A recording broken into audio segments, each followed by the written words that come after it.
Hi, my name is Doug. I'm the president of Guardians of the Purple Heart, and we are a 501c3 approved nonprofit organization based here in southeastern Connecticut that specializes in obtaining items or services for Connecticut combat wounded veterans that aren't being met by other organizations like the VA.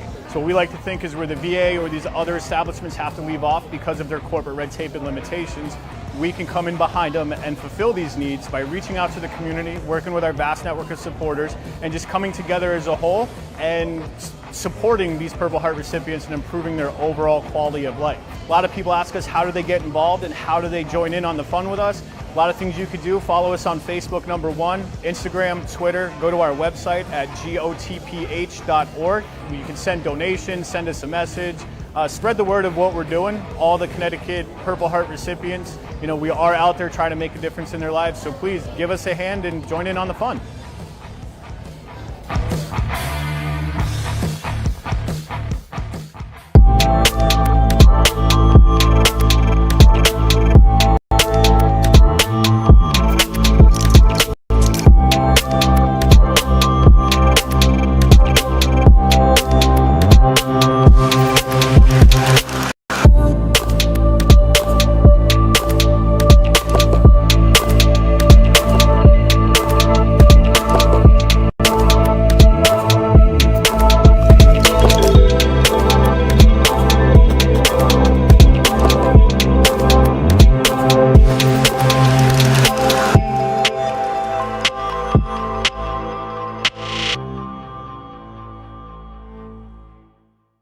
Hey, this is Texas singer-songwriter Sergeant Scotty Frazier, proud to have served in the United States Marine Corps and now proud to serve with music.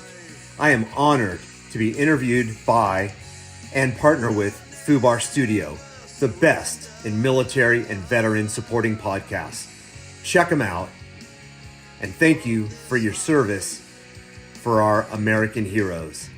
Also check out scottyfrazier.com for more of my music, and check us out on Spotify, Amazon, and where all good things are streaming.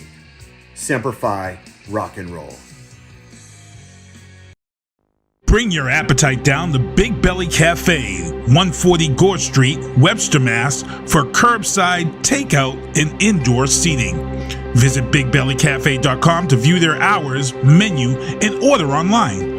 For reservations, please call ahead at 508-949-2433. Follow Big Belly Cafe on Facebook for weekly and daily specials. And remember, all veterans receive a discount for their recognition of service.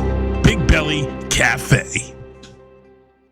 Reedy's Archery, located in Middleborough, Mass. at 121 Wood Street, has been a staple in the area since 1993 and has become the one-stop pro shop for competitive target archers and bow hunters from New England.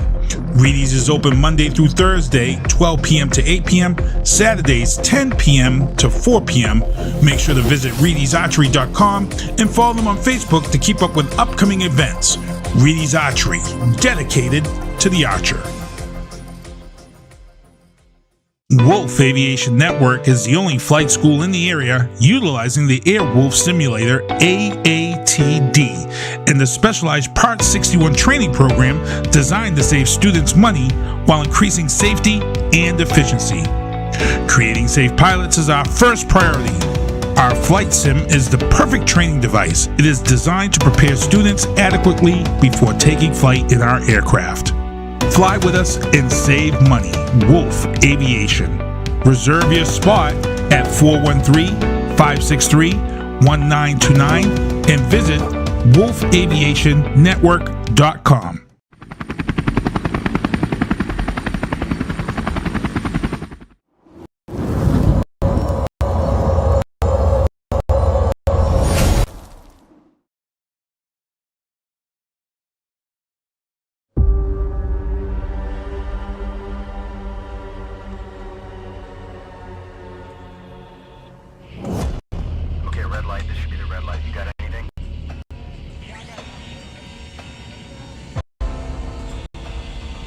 This is what we train for, every day.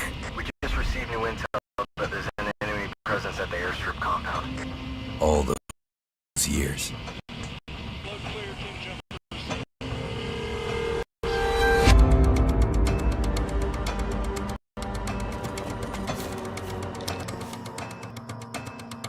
When you're the first to arrive, it's not enough to be ready.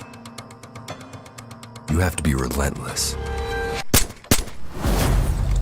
It's our job to control the ground and the sky, wherever they may meet, even behind enemy lines. They call us one-man air traffic control towers, but we're more than that. Ivy Lima Charlie, break. Airfield is stable. You are clear to land. We turn hell into an airstrip.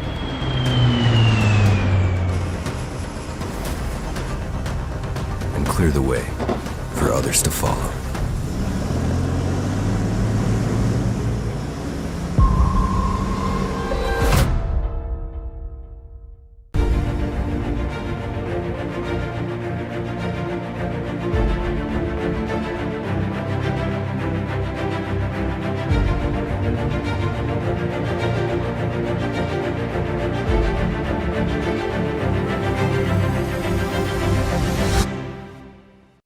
That would be cool. Yeah.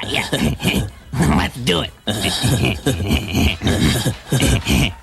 Welcome everybody. Welcome to another episode. I'm your host Doug, and today we've got a special guest with us. But further, before we introduce Paul and get to speaking with him, I want to definitely give a big shout out to all of our listeners, all of our followers, as well as all of our sponsors out there. I do apologize if I miss one of the sponsors. You guys all mean a lot to us and to our organization. So we want to give a big shout out to Big Belly Cafe, located in Webster, Massachusetts, right next to the Indian Ranch. Definitely, if you're looking for a good breakfast or even lunch, definitely check them out. Is Big Belly Cafe. They have the kitchen sink. Absolutely, you'll leave stuffed and you'll have leftovers. Also, we have Reed's Archery down in Middleborough. If you need anything for your archery needs and stuff, definitely check him out. Chris is an amazing individual, so definitely check him out down in Middleborough if you have a chance. We also have the Veteran Development Corporation that's located down in Weymouth, Massachusetts. They are a veteran organization. They're a veteran corporation that does a lot of contracts with the DoD, Department of Defense, stuff like that. So they got to give them hands down on supporting us and helping us out with everything that they have helped out with. Mark is a great individual. He's the owner of it. His father owned it before him.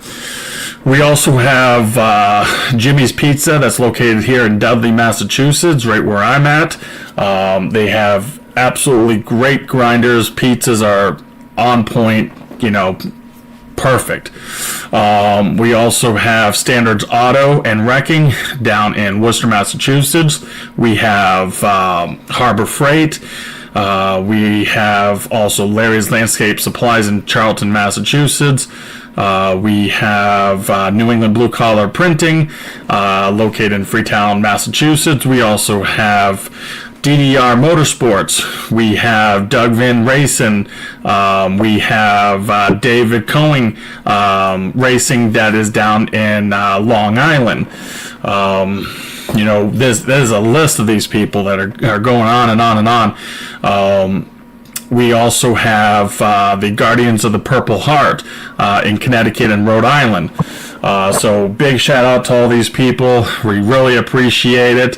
And now we're going to go on to talking to Paul here, as he's fixing his camera right as we speak. He's in his truck. He's out on a job right now with his son. But Paul, I'm going to hand it over to you. Tell us a little bit about you, your background, who you are, and what branch you served in. All right. First, I'm Paul. I'm from Maine, and originally I enlisted here in Maine a while ago. I did some time in the reserves, and then did 22 years active duty. Pretty much all 22 years with the Corps of Engineers, whether it be vertical construction or horizontal construction. And then I retired in 2015. Wow. And I didn't realize it was that long ago until just now. So, We did a couple deployments to different places, some Central America. Went to Bosnia and Iraq, and really enjoyed my career for the most part. I mean, obviously, like anybody else, I can say that there were parts of my career that I didn't like, but if I didn't like the whole thing, I wouldn't have stayed in. Yep. No, absolutely. And thank you for your service, Paul. As we were talking, you and I met you through the group of the Fallen Outdoors, which I posted a post out there who wanted to go deep sea fishing, stuff like that. That's how I met you through Terry and a bunch of other people that were on that post as well. Then we all went deep sea fishing to get together and be able to socialize all together with veterans and stuff. And there was quite a few veterans that came. I know some of them that unfortunately were not able to make it, but which is fine. It's okay. It all happens. It's life. But how would you say that the fishing experience went with you? I think it was great. Did another trip previously with that was on one of Al's ships or boats, and they do a really good trip. And it's one thing about veterans is that Terry and I see each other a little bit more often, but Dave Hallett, another Mainer that went, I haven't seen Dave in 10 years or so. Veterans are good at picking up pretty much where they left off, and if we don't know each other, we also have that knack of basically just getting to know each other real quick, whether it be teasing each other about the different branches, yep, or what camaraderie that I don't know if it's proper or not, but you just, I don't see it in the civilian world. Yeah. No, absolutely. It's that be able to joke around with somebody, and they didn't probably serve with you directly, but they served the country, and you can joke with them, and they all understand it, and they can joke back and forth and have that kind of sense of humor with one another. Yeah, and military, that's typically have a really dark sense of humor, and most civilians don't understand some of the stuff that we comes out of our mouth. Yeah, I heard it even on the ship. It was Dave and Adam, and I think it was Nick and his Nicholas that was on the boat, and the guy was like, wow, it's fascinating to see, how you guys joke around with one another. And he said, one of them said, well, you should see it when it's just a boat full of veterans. I'm like, yeah, absolutely. You would see the sense of humor that we all have with one another. It's absolutely hilarious. But it's exactly, we've all been through the suck. We've all embrace the suck. It's just the sense of humor we have. It's it's something different than what civilians can really say or even probably understand. The only ones that I can picture that probably would understand our dark humor is like LEOs or EMS. Yeah, because they've got, it's the same suck, but it's not really the same. They've got God bless them for doing that job. I couldn't do it, but they get pretty thick-skinned and develop a warped sense of humor too. Yeah, because again, they're seeing stuff like not as intense as what we would see overseas, but they see it to a point here in the U.S. They have to deal with this stuff here on a day-to-day basis in their town where they live, or the city where they live. It's like a little different, but it's the same kind of difference a little bit, that they get it and they understand it. It's just, again, it's another brotherhood, sisterhood, bond of family members that they can all understand it and relate back to one another. And it's and these organizations like yours, or the Fallen Outdoors. It was a Fallen Outdoors I went on a trip with a couple of years ago. Yeah. And it turns out on the trip, one of the guys was there, and I actually served with him in Bosnia, and hadn't seen him since '97. Yeah.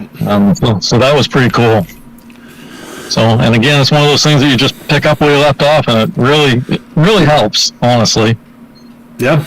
No, it does. And I've had guys that I've had on the show, they went to Somalia, and I had one on one episode and another on another episode, and the second episode, when they saw it, they were like, that other guy that you had on here, I served with him. We were in the Ranger unit together, and it was like, really? That's crazy. And they're like, yeah, I haven't seen him, in almost 10, 15 years. I'm like, holy crap, that's amazing. I'll have to get you in touch with him. And it's like, absolutely do, because I haven't been able to get a hold of him, because everything that he had wasn't, he didn't have the new updated information, and I got them in contact with each other, and it was kind of great, which I'm going to probably do an interview with them together, which is absolutely amazing. That is. When you're out and about, or even with anything, do you see that it's as when veterans get together, it seems that veterans take care of veterans in the way they expect to be taken care of, compared to being taken care of by, like, say, a civilian. Not saying it's less, being taken care of, but do you think it's a definitely different kind of feeling when you're taken care of? I do.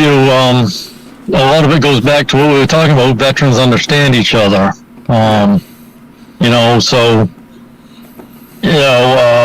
Like from, I don't know, I'll just use the mental health perspective, is that, a veteran talking to, another veteran knows that you're not going to tell them everything. So they know the workarounds, I guess. And, I see that at our local VA hospital with our providers that are veterans versus our providers that are not veterans. You can definitely see the difference. And same out here with organizations that are run by veterans. Really, you notice the difference.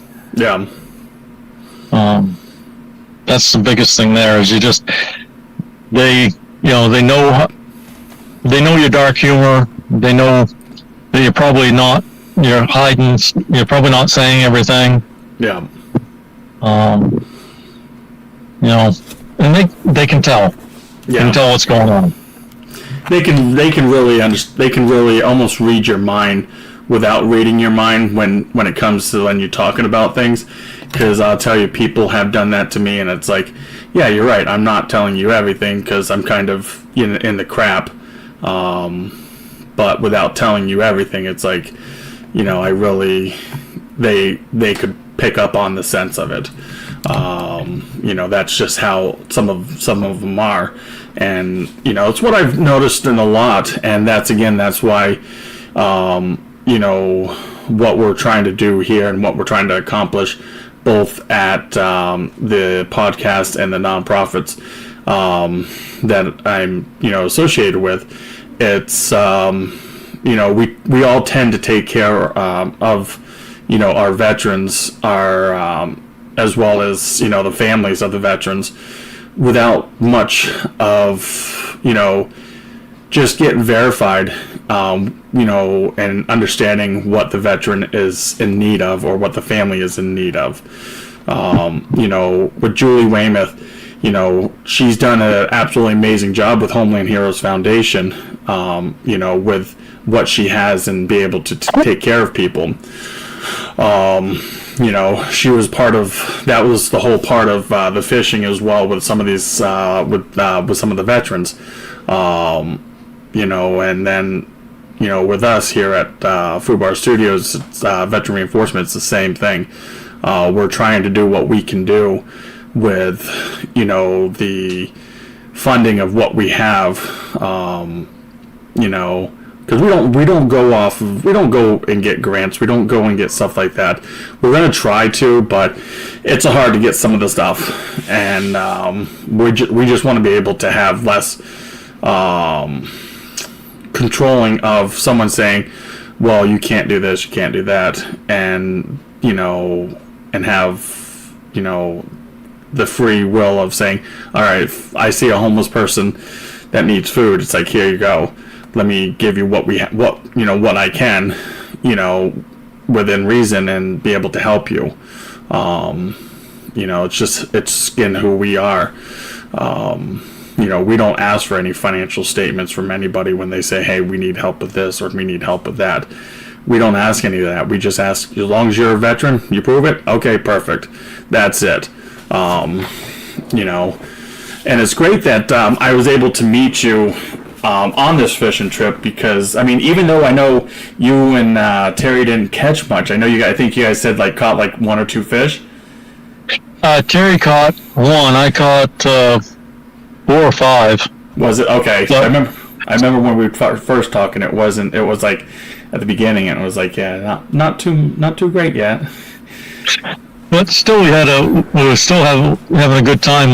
Those young kids that were behind us that were slamming the fish.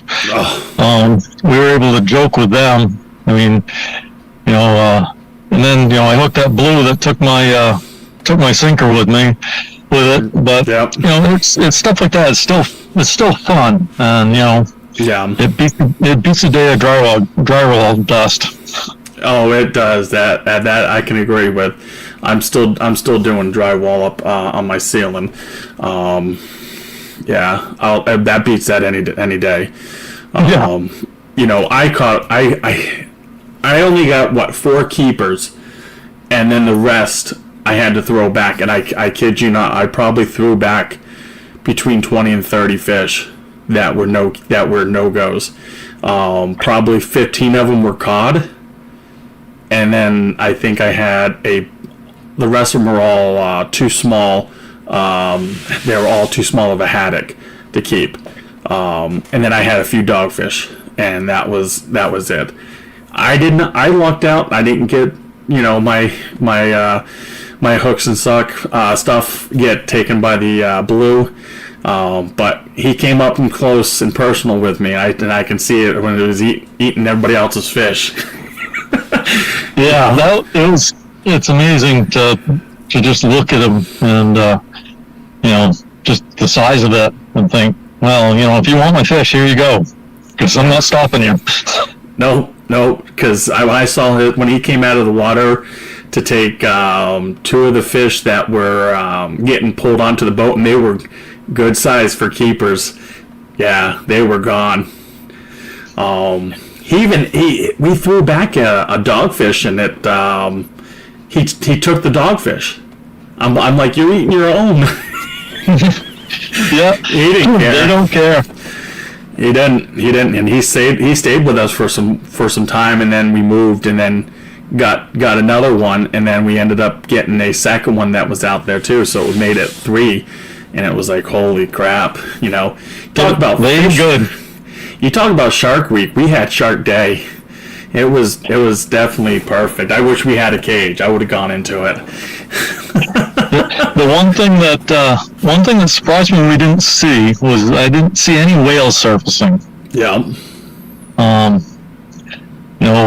Last time I went out with them was shortly after that incident everybody saw on Facebook and YouTube with that whale jumping on the back of the boat in New Hampshire. Yep. And shortly after that, we went out and there was some whales surfacing, and it was just neat to see. Yeah. They are. If as long as they're away from you and you can see them, it's perfect. But if they're right on top of you and they're taking out the bow of the boat, that's not too good. Yeah, that guy almost asked for it. Getting in the middle of a bunch of bait fish and playing with the pogies, knowing that the whales are in there feeding on the pogies too. They're as big as a bus. They don't understand. Yeah, no, they don't, and they're going for what they can and trying to do their thing, and it's like you got to stay back. It's that common sense knowledge. For some reason, it wasn't there that day for him. Yeah, it's there's certain people you don't get in front of the buffet line for, and and that's the whales and the sharks. You just stay away from it, and you let them do their thing. But your overall experience that day, how did you feel like you interacted with everybody that was, let alone the veterans, but with everybody all together? I really, with where we were on the bow, of course it takes a minute to warm up to people, but after a while, I really enjoyed it. And got a chance to interact with some of the veterans and some of the kids behind us. They were fun to interact with. It was a really good, relaxing trip. That was a big takeaway for me, is it was relaxing. Yeah. I could have caught smalls all day long. It wouldn't have bothered me, or caught nothing. It's still relaxing. Yeah. It was calm. It was calm weather. The ocean was like glass. It wasn't bad, choppy at all. So so it was perfect. It was good times. I know we brought in the food. We had the subs and all that stuff. So that all went. We even gave some to the kids that were devouring the parents' food. We're like, yeah, here's some more food. I said, we have some extras and whatnot. Feel free, take cookies, take chips and everything. Which they did, and it was good. It was nice to be able to even show them that, veterans, take care of whoever they need to. It's, we're not a bunch of rowdy, we're rowdy, but we're not selfish. We're always willing to help others, because that's again what we did when we joined the service. Is we were there to serve the country and the people, and that was our job. Not what you see. Yeah, it's not. We're not the way some places portray us. As a bunch of rum-dums that care about yourself, and that's it. I know the trip was great. It was relaxing, and the crew from Al, I can't pronounce the last name, but those deckhands were a lot of fun too. Yes, they all three. I think it was 3 or 4 of them. Yeah. Did you see the kid who's gotten and playing out the fish, not wearing shoes? Oh yeah. That's the second time I've seen him doing that. No, thank you. No, because I'd be like, I don't know what the hell's on the ground. Yeah. But hey, he does this, full time. He's on those boats like there's no tomorrow. But between him and the other guy that was one guy that had no shirt on, and he was just sitting there smoking his cigarette, and he was just going at it, and it was just cleaning them so quick. I'm like, dude, this guy just went through 60 fish in a heartbeat. Yeah, he was. He was up on the bow with us, and the guy, some of the jokes he had, you kind of wonder, he's got the same mentality we do, because he had 101 puns and jokes, dad jokes, you name it. That's all he did the whole time was joke. Oh, yeah. Some of them are just. it's like you can probably pick out maybe they were family was in the service, but again, if he's a deckhand, he's been around a lot. He's probably heard those stories, and he's kept them, or the jokes, whatnot. Come on, it's like what was it? Mike Chase with the Honor Bear. He's done 300. I think he said 308 veterans this year, and he has gone out so many times. Just like the Fallen Outdoors. They've gone on so many trips and everything. These guys are probably been on the same boats as all these other veterans, and it's crazy. It's crazy, but it's a good crazy. They get to see a lot of this that we're talking about, and the jokes that we are joking about, and it's like they remember them, because it's some of them are hilarious. So. Oh yeah, there's definitely some antics that happen in the service that are definitely hilarious, and you'll remember them for the rest of your life. Oh yeah, no, and it's just like I was telling my wife the other day. I was like, "Hon," I said, you should have heard the cadences that we used to run to just to keep us motivated." I said, you wouldn't think it was appropriate at all. She says, "What do you mean?" I said, they were definitely they were inappropriate, but I mean they were appropriate for us because it's what got us going through the runs. When you have to go and run 6-7 miles or go run a friggin' division run, you were singing these just to keep yourself going, to motivate you. Nowadays they don't have any. They're not doing a lot of that stuff. It's easy on. What they do now compared to what they used to do. I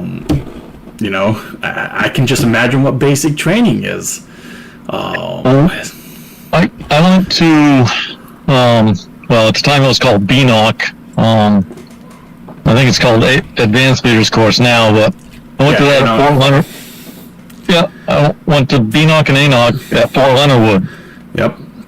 And, go to the little PX down there in the middle and actually saw trainees with cell phones.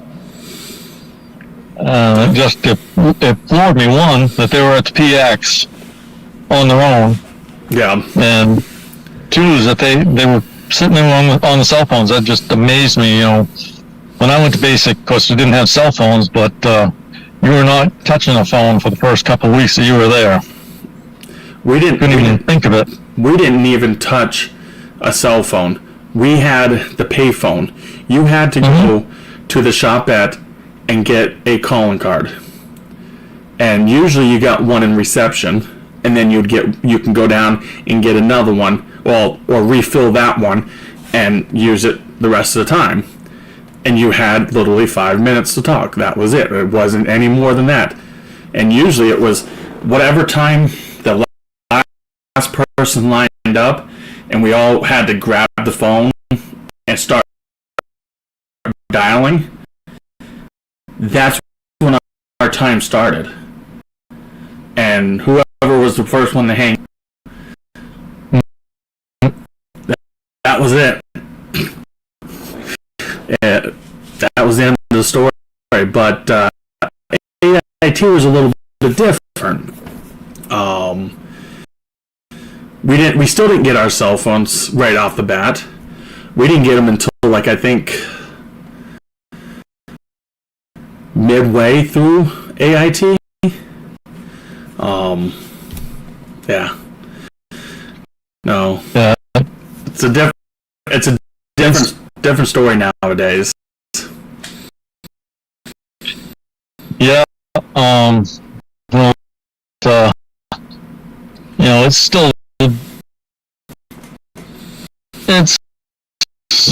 It's still the core of the training is still the same, though. That's the good thing. It's it's definitely changed, but it's, the core is still there. Yeah, no, it is. It's just I think, as a lot of people will probably say it, some people will call it stressing you out to get you to be under pressure. But there's others that call it what they call it hazing. It's hazing. It's not hazing into that stress. The language is it's really not. It's you got to put yourself under pressure. How else are you supposed to function? Well, that's the way I look at it. It's if you can't handle pressure when it's just a guy in a brown hat yelling in your face, what are you going to do when it's a guy in a turban? Yeah. Doing yelling in your face, because they'll do that too. Yeah. No, I was telling my wife one day, I was just explaining to her some of the stuff, and and the feelings I it's like a dream I have, for the, this is would see that you got other countries that have, sure, they don't care about your health, anything else that goes try to go to school, she's gonna get her neck at her. You steal something, put right onto us. Dear judge, that's it. Yeah, it changes a lot. We saw, and it's funny in country, you can see, different, how to really look at it, different, how different sects of the culture treat things different. We were in Kurdistan, and it's totally different than what it was. The people were in Mosul, or down in Baghdad. Yep. So, some people say, call people feminists or whatnot. It's like, go to some of these other countries and you let me know what you think that life is like, where you can't drive, you can't come out of your house without having a hijab on and you're fully covered, and let me know what you think, or let me know if you can go to college there, stuff like that. And it's a sad, but again, that's where they don't understand it or don't realize of how we have it here in America. And that's what makes America great, is that we can do stuff like that, and there's as many opportunities for females as there are for males, and we're one of the few countries that it is that way. We've got an actual right to vote versus a pressure to vote for whomever. Yeah. Not to get in politics, that's just one of the things that we have. No, if you don't want to stand, true. If you don't want to stand for the Pledge of Allegiance because it's your religion, then you don't stand for the Pledge of Allegiance. Good enough. Yeah. No, true. It's just at least try to be somewhat respectful and do it a certain way. Don't do it in ways that are gonna make things look bad or make you potentially someone else making a comment to you, which none of us have the right to tell anybody how to live their life or what they need to do in life. Again, that's what makes America America. We all get to live our own ways and believe in the God that we want to believe in, if it's Allah or Jesus Christ, or if it's something that atheists or whatever else, the goddess or whatnot, whatever they want to do. That's what makes America different and allows us all to live together and in unity here. Well, and that's what we signed up to protect. Correct. So, Correct. I can say that I signed up to go to college, which I did, but now, 22 years later, I can tell you I've never been to college, so there was something that kept me there. Yeah. Well, I've been to college, but not what I originally intended on doing, and it definitely wasn't on the time frame, because... Yeah. Same here. I ended up doing something that I'm not even doing in my life, and but I have a college degree, but I just don't use it, unfortunately. But it's fine. It's life. It's my choice on it. But no, I told all the young kids, speaking of college, the kids I had that were new trainees, one of the first things I tell them is use the college benefits. You've got, at the time, $5 or $6 grand per year while you were active duty. And then, of course, the post 9/11 GI Bill is just phenomenal. Yeah. So, do it while you can. Get the promotion points, do it on uncle's dime. And there's so many different ways that people can get promotion points and get college credits. People just gotta really look into it. I had to look into it and realize there was so much. But again, it's just amazing what's out there. And if you don't want to even if people don't want to do college, okay, do the college, but try to understand that just use it for more just educating yourself, but also there's the Chapter 115 that's out there.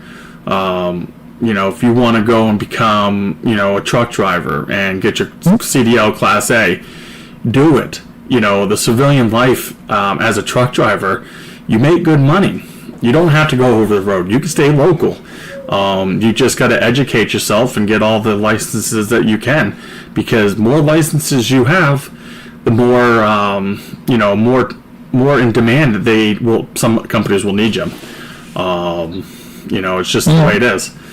Yeah, the GI Bill covers apprenticeship programs, boat training. You may not want to be an office manager, but you want to be a carpenter. There's a college right down, an hour from me that got construction courses. Yeah. And it all pays. Nope. Absolutely. Right now, if you're a contractor, you can pretty much write your own check. Yeah, I mean, even electricians. There's the list goes on. The whole what do you call it? What is it? They call it. Trying to figure out the trade schools. Trade schools, yeah. The whole trade market of like becoming an electrician, a carpenter, HVAC, whatever it is, they're paying really good money right now for those jobs, because it's just what's in high demand. And you set your own schedules, you set your own pay, you set everything when you have it. It may not be right off the bat, but it'll be right down the road. Once you get certain things under your belt and understand this a lot of stuff. But it's out there. People just gotta look. But before we end it, today, because again, I appreciate your time, and I know you're at a job site and stuff. What is the one thing you can tell the viewers and stuff like that? Like you would tell your lower enlisted, do this or do that. What would you tell them? I would tell them to. The biggest thing I would tell them is to tie into some type of veterans organization. Don't. I know when a lot of people cut ties with the military, they want to cut ties. Yeah. Their ETS or their retirement, they're running the bejesus out of town.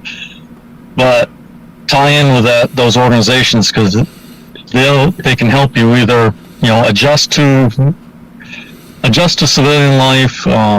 VA, they can help you with VA benefits. They can help you with a whole myriad of things, because they've been there, they've done it. Yeah. That's the biggest takeaway is to just tie in, because these guys know. I mean, even if it's a group such as yours that does a lot of fishing programs. Yep. I bet if they asked you, well, who do I need to contact in Worcester or about, the VA, you could probably 9 times out of 10 either you could do it or you have somebody in your organization you could reach out to. Yep, I have myself that can help out. I have probably a bag of 24 or so people that I know. I can put people in contact with. Even if you've already tied yourself into the VA and stuff, there may be stuff that you may not know for your claims. That I know there's so many people that know other ways to get additional claims put in to tie those claims even more together to make it even a higher percentage. There's so many different things for it, and what you said is one of the prime examples that I tell a lot of people. Even if you want to disconnect from a lot of the military stuff, stay connected with some of the organizations that deal with veterans, because there's so much that's out there. Well, yeah, and if they're not into a lot of people are not into the hunting and fishing thing, so they won't go to Hunt for Heroes or on fishing or Reboot or anybody like that.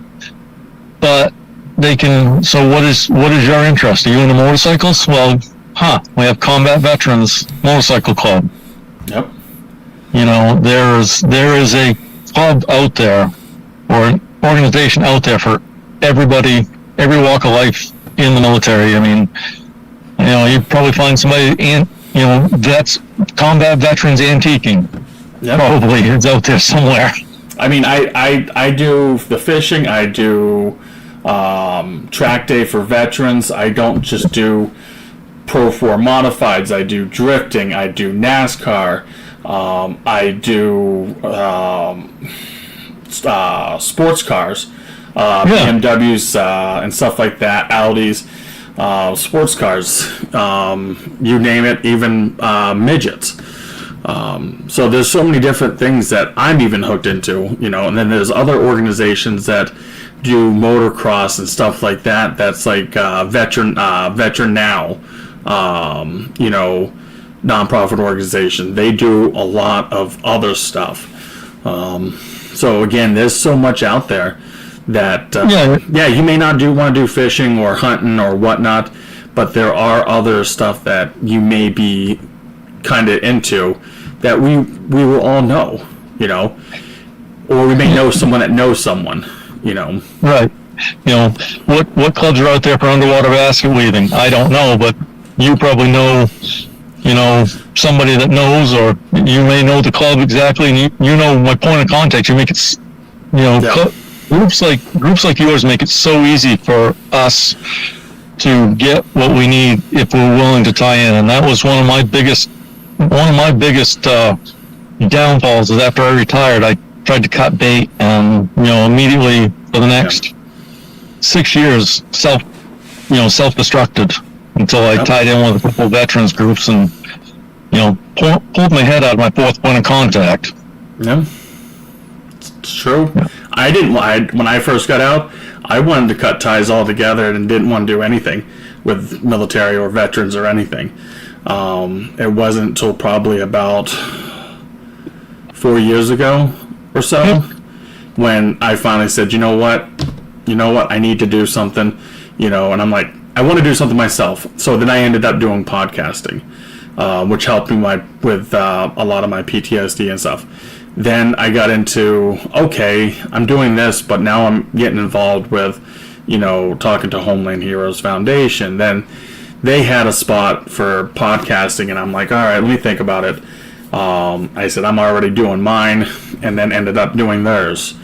And then I started the whole nonprofit organization, to then start doing stuff for racing and other stuff, drifting. And then I've tied it in with fishing, because now it's like, what else can I do to help out and be able to help other veterans to understand that there's stuff out there for all of us to do, and to get our mind off of some of the stuff that we may be battling, and get those veterans to be able to communicate and talk to other veterans on these trips. So, you know, that's it right there. And that's where I've kind of grown my niche to. You know, so, you know, there's so much of that's out there. Even, you know, a buddy of mine, Tim Chambers, who does the Saluting Marine down in DC. He used to be the Rolling Thunder, but now it's AMVET's Rolling to Remember or something like that. But he does that. He's been doing that for 20-something years. You know, then I have another guy that I talked to. He's the Gunny Claus. He's a Santa Claus and that dresses like a Santa Claus, but dresses in Marine Corps attire. But some of it is kind of different, as a different color. It's all red, like red type deal. You know, so again, there's so many different people I've tied myself in with and around. You know, so it makes it more for me to get the word out there more. So, and it you know, it helps a lot, because, you know, a lot of us veterans, as you have said, you know, when we get out, we tend to disconnect, and that's when we get dangerous, because we get into our own heads, and, you know, this is a big freaking head. Yeah. And there's a lot of space in there that's can get in trouble with. Absolutely. That same with here. It's a big head on this small body, and I have more air in my head than I do a brain. So yeah, my wife says I can get in a lot of trouble if I think too much. So yeah, but you get tied in with a group such as yours. Yeah. And, you know, it may not be you, but it'll be a veteran on one of the trips that's gonna go, you know what, you really need to do XYZ. Yeah. You know, it's definitely not gonna be the first time you hear it, but about the third or fourth time you hear it, you go, wait a minute, maybe they have a point. Yep. And you try doing it, oh wait, this, you know, I should have listened to this guy a while ago.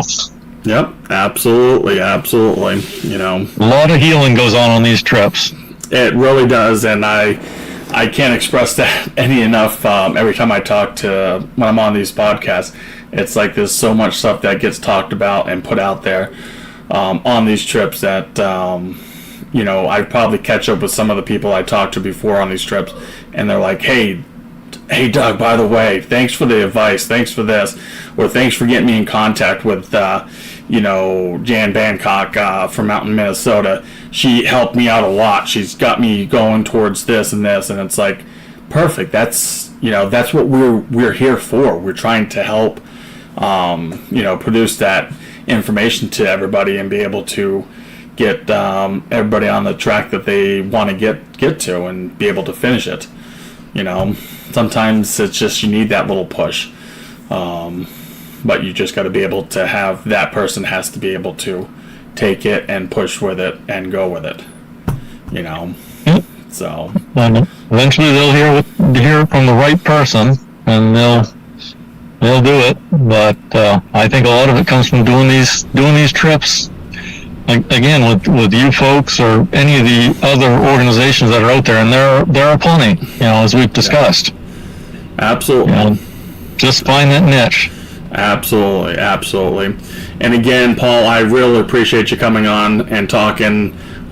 We definitely appreciate the feedback and everything that you've provided us, as well as the information that you've given us. So we want to say thank you for coming on, and you know, hope to see you probably soon on another fishing trip, and get to talking some more. Thank you very much. Yeah, you're welcome. I will talk to you in the future. Absolutely. Yes, sir. We'll definitely do. All right. Talk to you later. You too. Bye. Bye. Shut up! Shut up! Yeah. Shut up! You suck! Stop, in the name of all that which does not suck. Thanks for watching Fubar Studios Veteran Reinforcement. Please make sure to check out the Fubar Studios on Facebook, Instagram, YouTube, and visit the website at fubarstudio.com. Fubar Studios is a Sinista1 Productions.